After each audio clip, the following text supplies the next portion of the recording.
सुन, हमारी गाड़ी साफ कर दे। सॉरी, देखिए मैं गाड़ी साफ करने वाली नहीं हूँ। अरे अपनी गाड़ी भी तो साफ कर रही है ना, तो हमारी भी कर दे, पैसे ले लियो।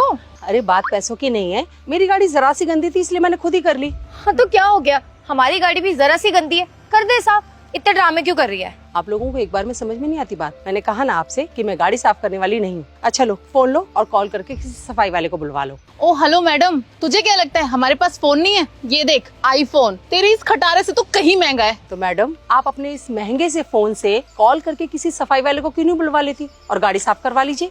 नहीं, हम तुझसे ही गाड़ी साफ कराएंगे, क्योंकि तूने हमें मना करके ना हमारी ईगो हर्ट कर दी। और अगर मेरी ईगो पे बात आ जाती है ना, तो चाहे कुछ भी हो जाए, मैं अपना काम जरूर कराती हूँ। और सफाई तो तू ही करेगी मेरी कार की। बहुत बदतमीज हो तुम दोनों। तुम्हें एक बार मैंने कह दिया कि मैं सफाई वाली नहीं हूँ, मैं गाड़ी साफ नहीं करती हूँ, तुम्हें बात समझ में नहीं आती। मुझे लगता है ये ऐसे नहीं मानेगी, इसे बताना पड़ेगा कि कौन है हम। अच्छा, कौन है आप? जरा मैं भी तो सुनूं। बच्चू, तू जानती नहीं है हमारी पहुँच कहाँ तक है, हम क्या चीज है और क्या क्या कर सकते हैं। तुझे और तेरे पूरे खानदान को नानी याद दिला सकती हूँ। ऐसा ना हो कि तुम्हें तुम्हारा ही खानदान याद आ जाए। हमसे बड़ी तोप नहीं होगी तू, तुझे पता नहीं है कि क्या चीज है हम, इसलिए तू इतना बोल रही है, इतनी जुबान चल रही है तेरी। हाँ, अभी मेरा बस चले ना तो तेरी खड़े खड़े जबान खींच सकती हूँ। समझ में आया? नहीं समझी, जरा ठीक से समझाना। मैं भी तो जानूं कि तुम दोनों कितनी और ज्यादा बदतमीज हो सकती हो। अरे ओ मैडम, वो बिल्डिंग देख रही है, वो ना मेरे पापा की है।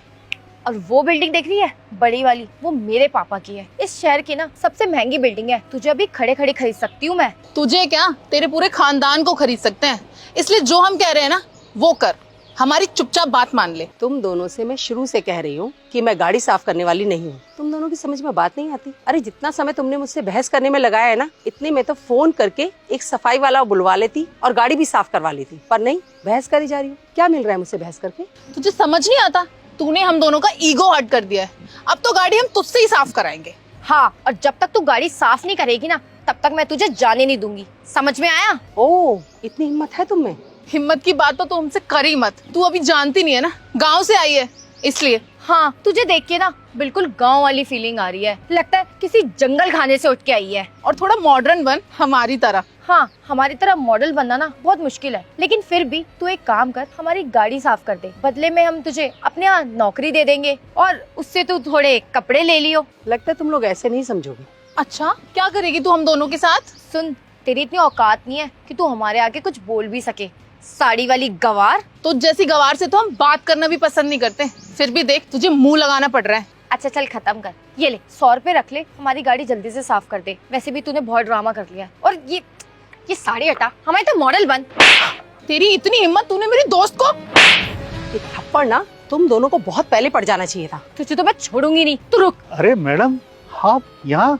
पापा, आप यहाँ क्या कर रहे हो? और इस गवार को मैडम क्यों बोल रहे हो? इसे मैडम मत बोलो। हाँ, वैसे भी इस गवार पे मैडम सूट नहीं कर रहा। पागल हो तुम लोग, तुम इन्हें नहीं जानते? क्यों, कौन है ये? है कौन ये? कोई तोप है क्या? वैसे भी हमसे बड़ी नहीं होगी। एक्चुअली तुम लोगों ने मंडल इंडस्ट्री अभी ज्वाइन किया है ना, इसलिए तो। हाँ तो इससे इसका क्या लेने देना? वैसे भी बहुत बड़ी कंपनी है वो, इस जैसे गवार को तो वहाँ जानते भी नहीं होंगे। अरे बेवकूफ, इन मैडम ने मंडल इंडस्ट्री को एक्वायर किया है। ये है उस कंपनी की नई मालकिन, यानी कि नई बॉस। क्या? लेकिन मैम, आप गाड़ी क्यों साफ कर रही थी? हाँ मैडम, आप गाड़ी से क्यों उतरे? किसी एम्प्लॉय को फोन करके बुला लिया होता। वो तो मैं इधर से निकल रहा था, आपको देखा तो रुक गया मैं। कुछ नहीं, बस गाड़ी जरा सी गंदी थी तो मैंने खुद ही साफ कर ली। फिर भी मैडम, इतनी गर्मी है, बुला लेते किसी को ना। अरे मैं किसी को बुलाती, वो ऑफिस का काम छोड़कर यहाँ आता, इतने में टाइम लग जाता। और वैसे भी ऑफिस का काम ज्यादा जरूरी है, वो डिस्टर्ब नहीं होना चाहिए। ये काम तो मैं खुद भी कर सकती हूँ। हाँ जी मैम।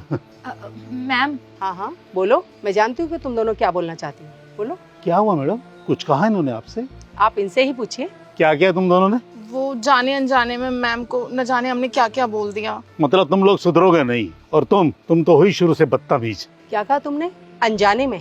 तुम दोनों में अगर जरा भी शर्म होती ना, तुम लोग ऐसा बिल्कुल नहीं करते। और अनजाने में कोई इतना ज्यादा बदतमीज कैसे हो सकता है? जैसा कि तुम्हारे फादर ने बताया कि तुम तो शुरू से ही बदतमीज हो, और ये मुझे भी लगा था कि तुम लोग हर किसी के साथ ऐसे ही बदतमीजी से बात करते होगे। जरा भी सोचते हो तुम लोग कि तुम्हारे इस बिहेवियर से सामने वाले पे क्या असर पड़ता है, क्या गुजरती होगी इसके दिल पर नहीं, तुम्हारी ईगो पर जरा सी बात आ गई तो तुम सामने वाले को नीचा दिखाए बिना बिल्कुल नहीं छोड़ती हो, बिना ये सोचे समझे कि उसकी भी सेल्फ रिस्पेक्ट है, उसे भी खराब लगता होगा। कुछ याद है कितने लोगों के साथ तुमने ऐसा किया है कोई गिनती? नहीं ना? तुम्हारे बिहेवियर से मुझे पता चल गया था। और ये भी पता चल रहा था कि तुम्हारे माँ बाप ने तुम्हें कैसे संस्कार दिए हैं। देखो, गलती तुम लोग करते हो, लेकिन सुनना तुम्हारे पेरेंट्स को पड़ता है, क्योंकि लोगों को लगता है कि ये सब तुमने उन्हीं से सीखा होगा। और क्या बोल रही थी तुम मेरी साड़ी के बारे में, कि साड़ी गंवार पहनते हैं? तो तुम्हारी जानकारी के लिए बता दूं कि मॉडर्न कल्चर का मतलब ये नहीं है कि छोटे छोटे कपड़े पहनो।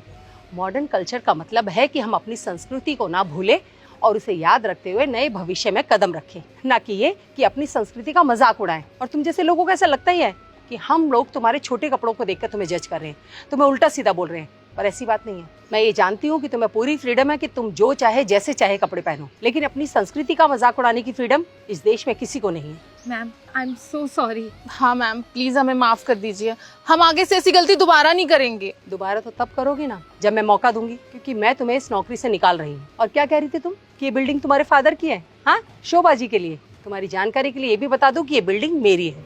वो तो बस मैम हम शो ऑफ कर रहे थे। हाँ मैम, हमारे पास तो आपकी बस नौकरी है और हमने तो झूठ बोला था थोड़ा सा शो ऑफ करने के लिए, ताकि हम आपके सामने थोड़ा रिच लगे। हाँ मैम, हम कभी भी किसी से झूठ नहीं बोलेंगे, सच में। बहुत अच्छा, अगर ऐसा करोगे तो ये तुम्हारे लिए बहुत अच्छा होगा। और तुम्हारी जानकारी के लिए फिर से बता दूं कि अब ये नौकरी तुम्हारे पास नहीं है, क्योंकि हमारी इंडस्ट्री में मैं तुम्हें जॉब नहीं करने दूंगी। मैं तुम्हें नौकरी से निकाल रही हूँ, आप ले जाइए इन्हें। Please ma'am, Please, ma'am. माफ कर दीजिए हमें। प्लीज मैम हमें माफ कर दीजिए। मैंने आपसे एक बार कहा ना, जाइए यहाँ से। बात समझ में नहीं आती, ले जाइए आप इन्हें यहाँ से। जी मैडम, हटो मैडम के सामने से, अरे हटो। हेलो दोस्तों, कैसे हैं आप लोगों ने वीडियो देखी उसके लिए थैंक यू। जल्दी से इस वीडियो का सही मॉडल कमेंट करके बताइए, मैं आप लोगों के कमेंट का वेट कर रहा हूँ। जल्दी से कमेंट कीजिए और इस वीडियो को सभी फ्रेंड के साथ, फैमिली के साथ शेयर कीजिए, क्योंकि इसमें जो मैसेज है बहुत ज़्यादा इंपॉर्टेंट है। तो जल्दी से शेयर कीजिए। और अगर आप लोग चाहते हैं कि आपकी स्टोरी हमारे वीडियोज़ में आए, तो आप लोग अपनी स्टोरी मुझे इंस्टाग्राम पे भेज सकते हैं एक अच्छे से मॉडल के साथ। तो जल्दी से आप अपनी स्टोरी मुझे इंस्टाग्राम पे भेजिए एक मॉडल के साथ, मैं आपकी स्टोरी का वेट कर रहा हूँ। जल्दी से भेजिए, या फिर आप एक मॉडल कमेंट में बता सकते हैं और आप अपने सुझाव भी दे सकते हैं। तो आप लोग हमें सुझाव दीजिए कमेंट में, मैं आपके कमेंट का वेट कर रहा हूँ। जल्दी से कमेंट कीजिए और इस वीडियो को अपने फ्रेंड के साथ, फैमिली के साथ जल्दी से शेयर कीजिए।